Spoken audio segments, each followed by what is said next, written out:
नमस्कार दोस्तों, स्वागत है पुस्तक एक्सप्रेस में। क्या आप जानते हैं कि कुछ लोग बिना कहे, बिना किसी जोर जबरदस्ती के हमारे फैसले बदल सकते हैं? यह वो कला है जिसे हम इन्फ्लुएंस कहते हैं। रॉबर्ट सियाल्डिनी की किताब इन्फ्लुएंस हमें बताती है कि हम पर असर डालने वाले 6 शक्तिशाली मनोवैज्ञानिक सिद्धांत क्या हैं और कैसे इनका उपयोग किया जा सकता है। अगर आप भी जानना चाहते हैं कि कैसे लोग हमारी सोच को प्रभावित करते हैं, तो इस वीडियो को अंत तक जरूर देखें। चलिए शुरू करते हैं। प्रभाव डालने के राज खोलना, सियाल्डिनी के प्रभाव को समझाया गया। कभी सोचा है कि आपने किसी ऐसी चीज के लिए हां क्यों कहा जो आप सचमुच नहीं चाहते थे? प्रभाव के विज्ञान में आपका स्वागत है। हम मानव व्यवहार के ब्रह्मांड में गहराई से उतर रहे हैं। अपनी जबरदस्त किताब इन्फ्लुएंस में रॉबर्ट सियाल्डिनी उन छिपी हुई चालों का खुलासा करते हैं जिनका इस्तेमाल मार्केटर्स, सेल्स पीपल और यहां तक कि दोस्त भी आपके फैसलों को प्रभावित करने के लिए करते हैं। अगर आपको यह वीडियो पसंद आ रहा है तो लाइक बटन दबाना और पर्सुएजन पर और अधिक जानकारी के लिए सब्सक्राइब करना न भूलें। लेना देना, रेसिप्रोसिटी, ये आइडिया हमारे समझ में गहराई से बसा हुआ है और रोज हम कैसे बातचीत करते हैं उस पे बहुत असर करता है, शायद हमें पता भी न चले। चलो स्पेस कैडेट्स रेसिप्रोसिटी के बारे में बात करते हैं। ये एक ऐसा प्रिंसिपल है जो इंसानी सभ्यता जितना पुराना है, जैसे यूनिवर्स के लिए ग्रेविटी इंपॉर्टेंट है, वैसे ही इंसानी रिलेशनशिप्स के लिए ये प्रिंसिपल इंपॉर्टेंट है। ये एक अनदेखी शक्ति है जो हमें एक साथ रखती है। ये सिंपल है, जब लोगों को कुछ मिलता है तो वो बदले में कुछ देने के लिए मजबूर महसूस करते हैं। सोचो इसके बारे में। ये ऑब्लिगेशन का एहसास प्राकृतिक है। क्या आपको कभी बर्थडे गिफ्ट मिला है और आपको बदले में गिफ्ट देने की इच्छा हुई है? वो रेसिप्रोसिटी है। ये एक सोशल ग्लू है जो रिलेशनशिप्स को बैलेंस रखता है। अब मार्केटर्स इस प्रिंसिपल का यूज हर वक्त करते हैं। वह समझते हैं कि कुछ छोटा सा देने से बड़ा रिटर्न मिल सकता है। कभी सोचा है कि ब्रांड्स फ्री सैंपल्स क्यों देते हैं? ये आपको ज्यादा एंगेज करने का एक स्ट्रेटेजिक तरीका है, सिर्फ आपको ट्राई करने के लिए नहीं। ये आपके अंदर डेट का एहसास पैदा करने के लिए है। ये ऑब्लिगेशन का एहसास पैदा करने के लिए है। जब आपको कुछ फ्री में मिलता है तो आपको बदले में कुछ देने का मन करता है। वो आपको थोड़ा सा कुछ देते हैं और बूम, आप पूरा प्रोडक्ट खरीदने के लिए ज्यादा तैयार हो जाते हैं। दोनों के लिए फायदेमंद है। ये देने और लेने का एक कॉस्मिक डांस है। रेस्टोरेंट्स भी इसका यूज करते हैं। वो एक स्मॉल जेस्चर की पावर जानते हैं। आप जानते हैं कि कुछ जगह बिल के साथ मिंट्स या चॉकलेट्स देते हैं। ये छोटा सा पर इफेक्टिव तरीका है अच्छा इंप्रेशन छोड़ने का। स्टडीज से पता चला है कि इस छोटे से जेस्चर से ज्यादा टिप मिल सकती है। ये एक सिंपल एक्ट है जो बिहेवियर को बहुत प्रभावित कर सकता है। ये इंटरेस्टिंग है कि कैसे एक सिंपल एक्ट हमारे बिहेवियर को इतना असर कर सकता है। ये ह्यूमन कनेक्शन की पावर को दिखाता है। सोचो, स्पेस में भी हमें रेसिप्रोसिटी दिखता है। यूनिवर्स खुद इस प्रिंसिपल पे चलता है। एक स्टार सुपरनोवा में एक्सप्लोड होता है और एलिमेंट्स कॉस्मोस में बिखर जाते हैं। ये एलिमेंट्स नए सेलेस्टियल बॉडीज के बिल्डिंग ब्लॉक्स हैं। ये एलिमेंट्स मिलकर नए स्टार्स, प्लैनेट्स और लाइफ भी बनाते हैं। ये देने और लेने का एक कॉस्मिक साइकिल है। तो एक छोटा सा गिफ्ट कैसा बड़ा असर करता है। ये रेसिप्रोसिटी का प्रिंसिपल है जो हमारे एक्शंस और डिसीजंस को असर करता है। सब कुछ इस पावरफुल प्रिंसिपल ऑफ रेसिप्रोसिटी पे डिपेंड करता है। इसे समझने से आपको सोशल और प्रोफेशनल सिचुएशंस में एडवांटेज मिल सकता है। इस प्रिंसिपल को समझने से आपको दुनिया के पर्सुएसिव लैंडस्केप को नेविगेट करने में मदद मिल सकती है। ये एक टूल है जिसको वाइजली यूज करने से स्ट्रॉन्ग रिलेशनशिप्स और म्यूचुअल रिस्पेक्ट बढ़ सकता है। कमिटमेंट और consistency, the power of staying true, ये दोनों प्रिंसिपल्स बिल्कुल हमारे डिसीजन मेकिंग प्रोसेस के 2 खंभे जैसे हैं। हम ह्यूमंस, हम अपने आप को रैशनल बीइंग समझते हैं। हमें लॉजिकल सोचने और रीजन के बेसिस पे डिसीजंस लेने की अपनी एबिलिटी पे गर्व है। लेकिन सच यह है कि हम हैबिट के बंदे भी हैं और कंसिस्टेंसी की डिजायर हमारे अंदर गहराई तक बैठी है। हमारे डेली रूटीन्स, हमारे हैबिट्स, ये सभी ऑर्डर और प्रेडिक्टेबिलिटी मेंटेन करने की जरूरत से आते हैं। एक बार जब हम किसी चीज के लिए कमिट कर देते हैं, चाहे वो कितनी भी छोटी क्यों ना हो, हम उससे जुड़े रहने की कोशिश करते हैं। अपने इनिशियल चॉइस के साथ कंसिस्टेंट रहने की ऐसा इसलिए होता है क्योंकि हमारी सेल्फ इमेज उसी कमिटमेंट से जुड़ी हो जाती है। दोस्तों, यह है principle of commitment and consistency. ये एक साइकोलॉजिकल फिनोमिनन है जो हमारे बिहेवियर को बहुत गहरे तरीके से इन्फ्लुएंस करता है। इमेजिन करो, आप एक कॉज के लिए पिटिशन साइन करते हो।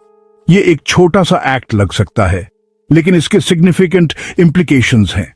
आपको लग सकता है कि ये एक छोटा सा काम है, लेकिन साइकोलॉजिकली आप उस कॉज में और इन्वेस्टेड हो चुके हो। आपकी आइडेंटिटी उस कॉज की वैल्यूज के साथ अलाइन होने लगती है। आपने एक स्टैंड लिया है, अपनी एलिजेंस डिक्लेयर की है, और अब आप फ्यूचर में उस कॉज को डोनेट करने के लिए ज्यादा लाइकली हैं। इस छोटे से कमिटमेंट ने बड़े एक्शंस के लिए स्टेज सेट कर दिया है। ये प्रिंसिपल एक कॉस्मिक डांस ऑफ अलाइनमेंट की तरह है। जैसे सेलेस्टियल बॉडीज अपने ऑर्बिट्स फॉलो करते हैं, वैसे ही हम भी अपने कमिटमेंट्स द्वारा सेट पाथ्स फॉलो करते हैं। जैसे प्लैनेट्स ग्रेविटेशनल फोर्सेस की वजह से अपने ऑर्बिट्स में रहते हैं, वैसे ही हम ह्यूमंस अपने बिलीफ्स और एक्शंस में कंसिस्टेंसी मेंटेन करने के लिए प्रेरित होते हैं। ये एक फोर्स है जो हमें ग्राउंडेड रखती है और हमारे पास्ट डिसीजंस के साथ अलाइंड रखती है। ये एक पावरफुल फोर्स है और मार्केटर्स इसे जानते हैं। वो इस प्रिंसिपल का यूज हमारे बाइंग डिसीजंस को इन्फ्लुएंस करने के लिए करते हैं। कभी foot in the door technique के बारे में सुना है? ये commitment and consistency in action का एक क्लासिक एग्जाम्पल है। ये classic commitment and consistency in action है।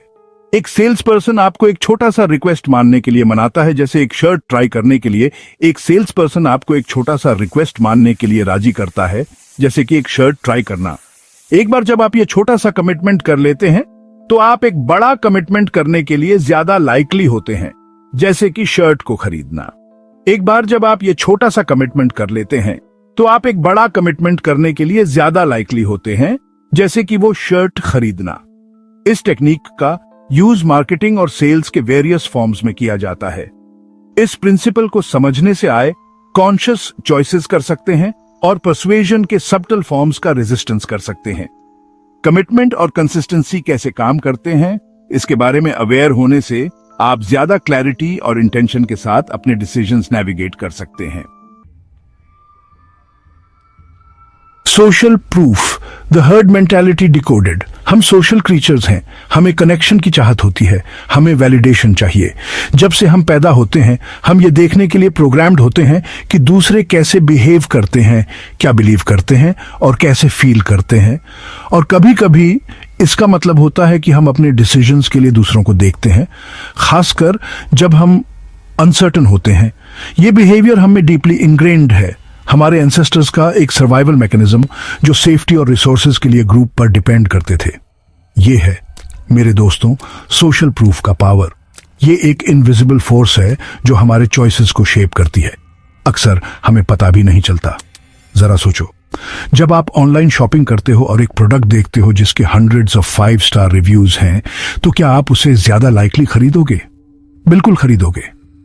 वो रिव्यूज सोशल प्रूफ का काम करते हैं, आपको रियश्योर करते हैं कि दूसरों ने भी सेम चॉइस किया है और सेटिस्फाइड है। हम क्राउड की कलेक्टिव विजडम पर ट्रस्ट करने के लिए प्रोग्राम्ड है। ये एक शॉर्टकट है जो हमारा दिमाग क्विकली और एफिशिएंटली डिसीजंस लेने के लिए यूज करता है। ये रात के आसमान में देखने और कॉन्स्टलेशंस के फेमिलियर पैटर्न्स में कंफर्ट पाने जैसा है। ये पैटर्न्स सदियों से सेलर्स और एक्सप्लोरर्स को गाइड करते आए हैं, जैसे आज सोशल प्रूफ हमें गाइड करता है।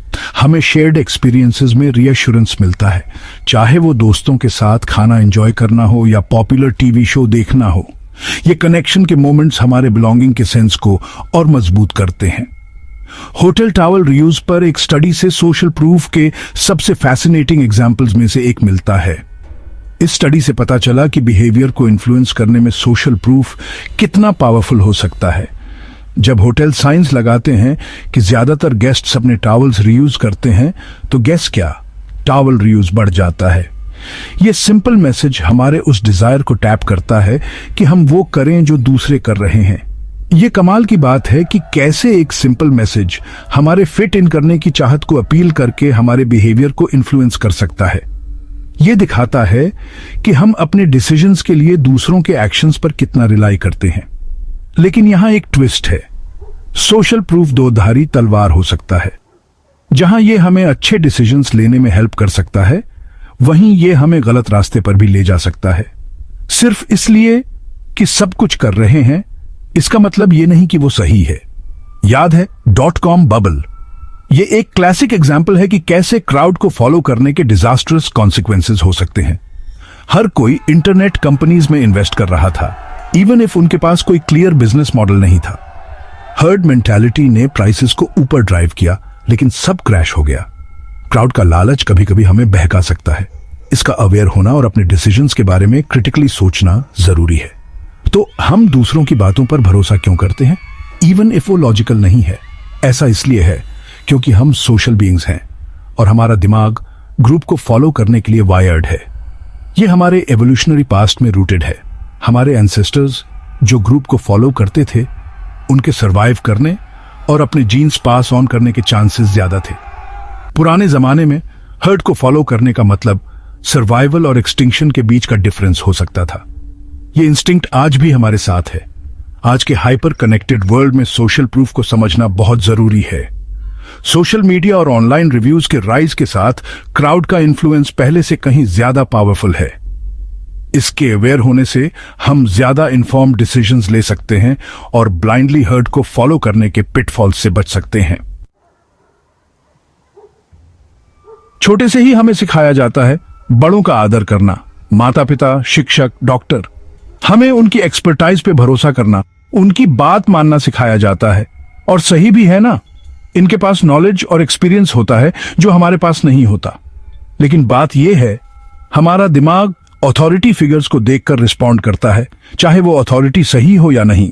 जरा सोचो, हम डॉक्टर्स पे व्हाइट कोट देख के ही भरोसा क्यों कर लेते हैं, even if we've never met them before? किसी के नाम के आगे डॉक्टर लगा हो तो हम उनकी बात ज्यादा क्यों मानते हैं? मिलग्राम एक्सपेरिमेंट, सोशल साइकोलॉजी की एक जरूरी स्टडी, ने दिखाया कि हम अथॉरिटी फिगर्स की बात कितनी आसानी से मान लेते हैं, even when it goes against our own moral compass. Experiment में देखा गया कि आम लोग दूसरे को इलेक्ट्रिक शॉक्स देने को तैयार हो गए सिर्फ इसलिए क्योंकि लैब कोट वाले आदमी ने कहा। यह अथॉरिटी की पावर का एक डरावना एग्जाम्पल है। और मार्केटर्स ये बात अच्छे से जानते हैं। वो अथॉरिटी फिगर्स का यूज करके हमें प्रोडक्ट्स बेचते हैं। उन सब एड्स के बारे में सोचो जिनमें डॉक्टर्स किसी टूथपेस्ट ब्रांड को रेकमेंड करते हैं या एथलीट्स स्पोर्ट्स ड्रिंक्स इंडोर्स करते हैं। हमारा दिमाग इन फिगर्स पे भरोसा करने के लिए बना है, even if they're being paid to endorse these products. Persuasive messages से भरी दुनिया में अथॉरिटी डायनामिक्स को समझना बहुत जरूरी है। हमें ऐसे लोग अच्छे लगते हैं जो हमारे जैसे होते हैं। हम उनकी तरफ खींचे चले जाते हैं जिनके वैल्यूज, इंटरेस्ट और सेंस ऑफ ह्यूमर हमारे जैसे होते हैं। ये बेसिक ह्यूमन नेचर है और ये पर्सुएशन का एक बहुत पावरफुल प्रिंसिपल है, लाइकिंग।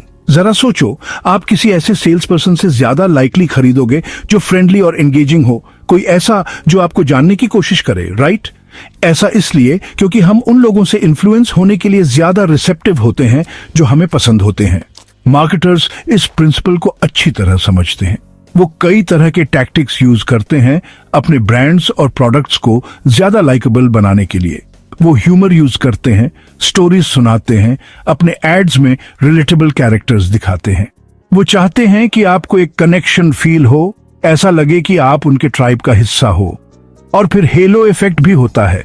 जब हमें कोई अट्रैक्टिव लगता है तो हम उन्हें और भी पॉजिटिव क्वालिटीज देते हैं, जैसे इंटेलिजेंस, ट्रस्टवर्दीनेस और कॉम्पिटेंस। यही रीजन है कि अट्रैक्टिव सेल्स पीपल अक्सर अपने लेस अट्रैक्टिव काउंटर पार्ट से बेटर परफॉर्म करते हैं। ये फेयर नहीं है, लेकिन यही रियलिटी है। लेकिन बात यह है, लाइकिंग सिर्फ फिजिकल अपीयरेंस से बढ़कर है। ये रैपोर्ट बिल्ड करने, कॉमन ग्राउंड ढूंढने और ट्रस्ट एस्टैब्लिश करने के बारे में है।